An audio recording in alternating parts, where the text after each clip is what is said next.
যে আল্লাহ আমি বড় পাপী, আমি বড় গুনাহগার, আসমানের নিচে জমিনের উপরে আমার মতো গুনাহগার আর কেউ নাই। দুনিয়ার মধ্যে যতগুলো মানুষ তুমি সৃষ্টি করেছো, অথবা তুমি সৃষ্টি জগতের শুরু থেকে সৃষ্টি জগতের শেষ পর্যন্ত যত মানুষ তুমি সৃষ্টি করেছো, আমার মনে হয় আমার চেয়ে বড় গুনাহগার আর কেউ নাই, আমার মতো পাপী কেউ নাই। আপনি যদি আল্লাহর কাছে বলতে পারেন, নিজেকে নিজে ছোট বানিয়ে ছোট বানাতে হবে।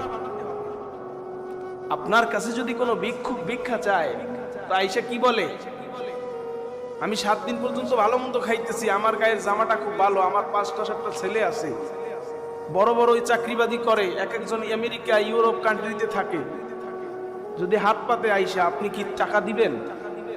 কথা বলেন, দিবেন?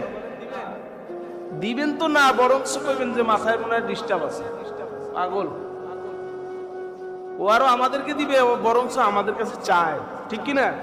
কিন্তু যিনি ভিক্ষা করে, ভিক্ষুক, তিনি আয়েশা কি বলে, বাজান আমি 5 দিন পর্যন্ত খাই না, আজকে সারা দিন না খাওয়া, সকাল থেকে কিচ্ছু খাই নাই বাজান, তোমার কাছে যদি কিছু থাকে আমাকে দাও, আমার বাড়িতে ছেলে সন্তানরা ভালো নাই, আমার ঘরের বিবিটা অসুস্থ, আমি নিজেও চলতে ফিরতে পারি না, আমাকে একটু সাহায্য করো।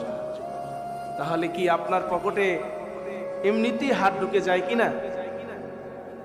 তা আল্লাহ তাআলাও এইটা পছন্দ করে যে বান্দা তোমরা আমার কাছে ছোট হও, গুনার জন্য অনুতপ্ত হও, অনুশোচনা করো।